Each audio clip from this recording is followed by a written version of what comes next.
Uncle, it looks like the plane you're going to take with that lady is going to catch fire. You better not get on that plane. Startled by Reese's sudden statement, both me and my husband exclaimed in surprise. What? Our voices filled with astonishment, especially me. I was shocked for more than one reason. Thinking about it, the reason quickly became clear. Unforgivable. The thought of him betraying me? Going on a trip for an affair? Despite the warning to better not get on that plane, Lex headed to the airport. So I decided to start my own revenge drama. My name is Ashlyn, a homemaker in my 30s. I live with my husband, Lex. We are a dual-income couple and often away from home, but on our days off, we usually relax at home. However, Lex has been acting a bit strange lately. His return home has become much later than before. On weekends, he often leaves. It's for work. He started to be away for days on business trips. I couldn't help but find Lex's situation suspicious. But there was no definitive proof, and I was afraid to point out Lex's actions and unnecessarily cause trouble. So today, like always, I turned a blind eye to Lex's selfish behavior and somehow maintained our marriage. Then one day, a little guest visited our house. It was Reese, my brother's daughter, my niece. My brother and his family live nearby, and we often eat together or go shopping, maintaining a close relationship. I have watched over Reese since she was a baby, often went to my brother's house to hold her, so Reese is very attached to me. One day, my brother and his wife couldn't manage, and as I was off from work, Reese came over to spend the day with me. Auntie, let's play. You know, I want to play with dolls. As soon as she saw me, her face lit up with a smile, begging to play. She was adorable. Then I'm counting on you today. Leave it to me. I'll call if anything comes up. After I said that, my brother smiled relieved. Then I took Reese home and spent a fulfilling time playing with dolls, baking with the ingredients I had prepared, and more. In the middle of this, the door opens. Stop the noise. What's all the fuss about? It's my day off and now I'm awake. Lex emerged from his room, grumbling these words. Not realizing Reese was there, he glared at me and let out a heavy sigh. You're just too clumsy, you know. If a husband's resting at home, shouldn't a wife try to keep things quiet to let him relax, not even managing that small courtesy? You're really failing as a wife. I'm sorry for the noise, but I did tell you before that Reese was coming over today, right? I even mentioned it might get noisy. Don't argue back. When I tried to defend myself, Lex shouted angrily. Startled by his loud voice, I quickly noticed Reese, who was making sweets, looked like she was about to cry. My priority shifted to getting Lex out of there. Even as Lex hurled cruel words, I just said, I'm sorry, and kept apologizing. I thought any more anger from Rex would only scare Reese more. Eventually, Lex seemed satisfied and said, I'm going to wash my face, and disappeared into the bathroom. Feeling relieved, I apologized to Reese. Sorry about that. To which she bravely said, It's okay. And she shook her head. Uncle's going to fall down. As Lex went to the bathroom, Reese suddenly said this. When you say usual? I asked, and Reese nodded. Reese has always said strange things about people she's close to or sees often. She would make predictions like she could see the future. At first, I thought it was just a child's play.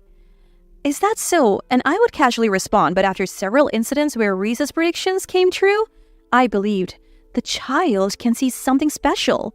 So doubting Reese's words was out of the question. I nodded saying, is that so? And a few minutes later, a loud noise came from the bathroom. Ouch! A voice filled with anger from Lex could be heard. Again, Reese's prediction had come true. Lex returned from the bathroom, his face red, and started hurling more harsh words at me. You could have cleaned the bathroom properly. Because of you, I fell down. Lex blamed me, but I'm not the one to neglect cleaning. The bathroom is always kept clean. It was clearly Lex's carelessness, and him blaming me was intolerable.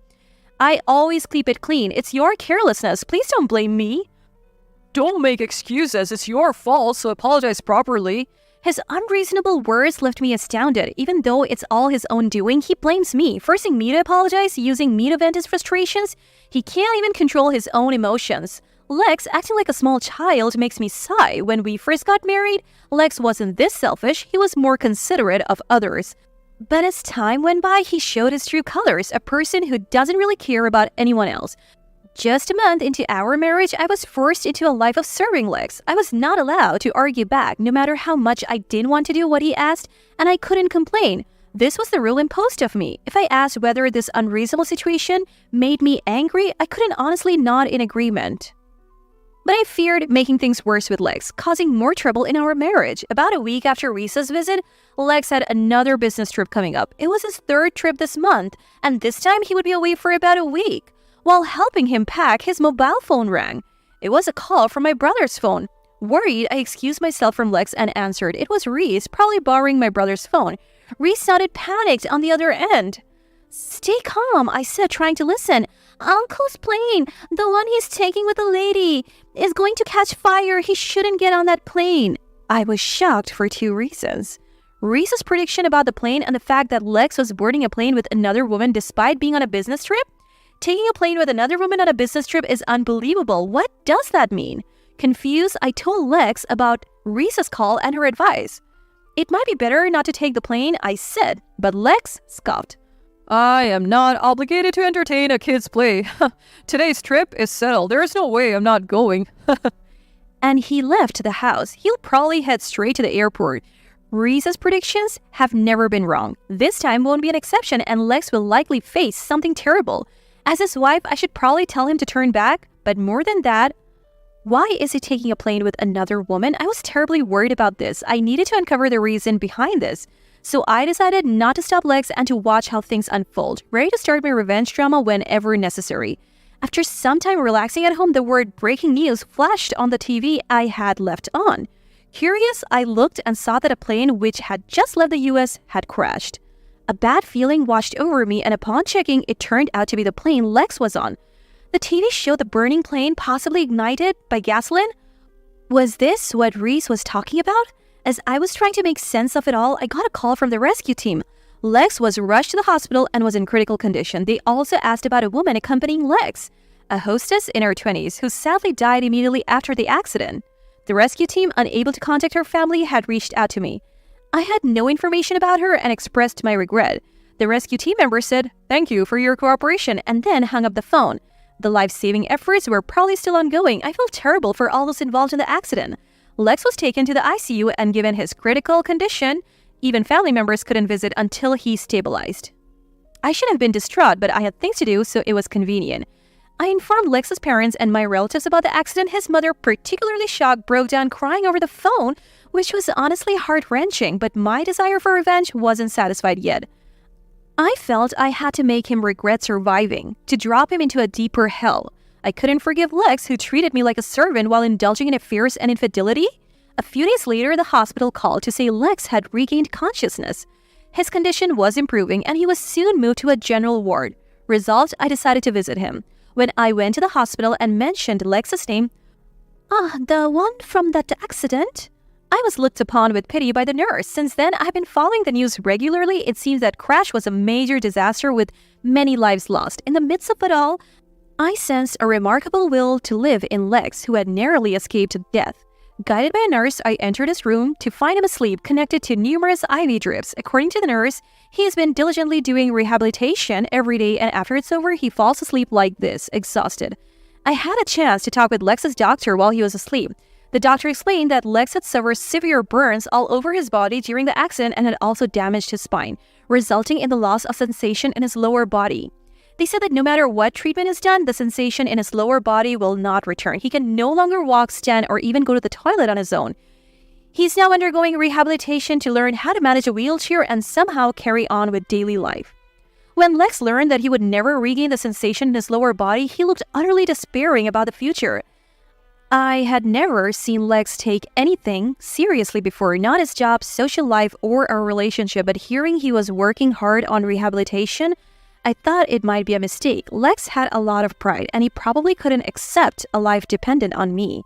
Now burdened with these after effects, Lex has no choice but to rely on others, no matter how hard he tries. But even understanding this, his stubborn refusal to rely on me made me smile inadvertently. The doctor provided me with information on home renovations, moving to a barrier-free house, and how to manage life with Lex's after effects. The more I read, the more I realized how challenging and complex Lex's condition was, and I felt a slight pity for him. But this situation was a result of his own actions. If he had heeded Reese's words and canceled the trip, all this could have been avoided. It wasn't even work-related. Prioritizing his life would have been the sensible choice. then the woman he was with might not have lost her life. Due to Lex's misjudgment, a life was lost. And he is now burdened with severe consequences. I have come to painfully realize how important it is to trust and accept others' words. I'm grateful that I've always believed in Reese and listened to her, thinking I should thank Reese later. Lex groaned as he woke up. Ashlyn? Is that you, Ashlyn? You came? Seeing me, Lex smiled with relief and continued speaking.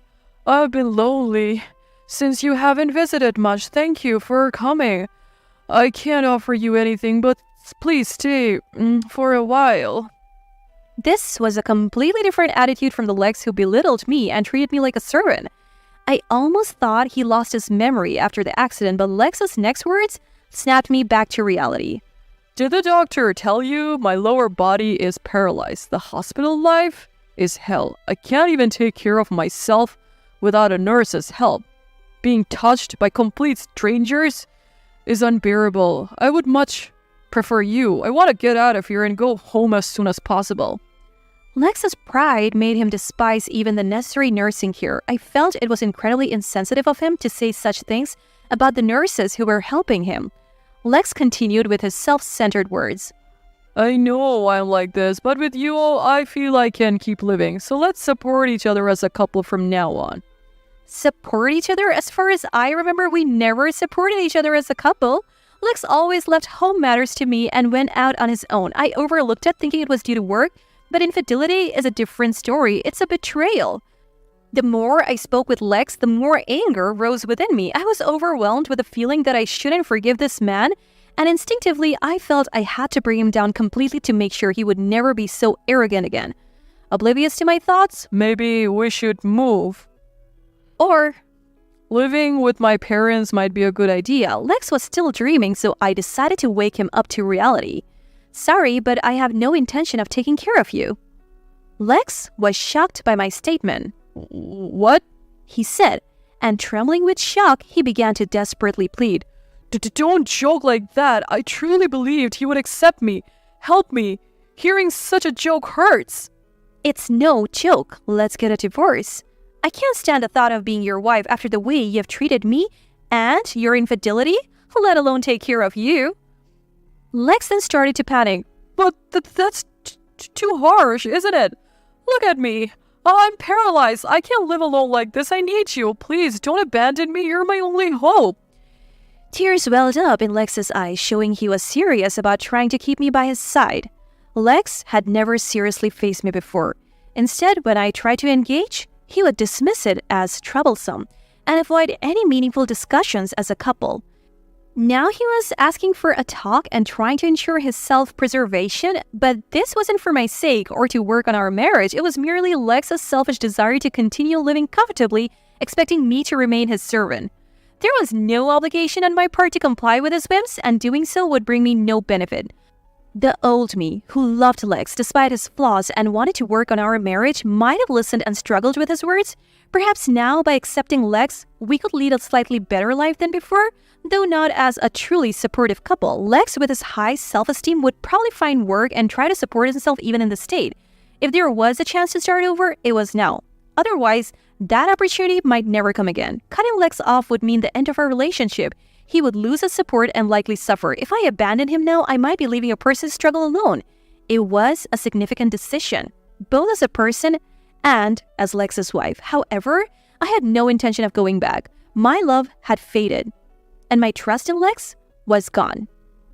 Accepting him now might mean a short period of decent communication and a semblance of marital life. But I was tired of being treated as a servant for so long. I couldn't bear the thought of doing more for Lex. But please, reconsider. I can't do anything without you. Look at me. I can't even walk or stand. Don't leave me alone like this. Lex's tone was desperate, understanding that losing me now meant his end. He was frantically trying to keep me there, but I had made up my mind. I'm sorry. I can't continue with you.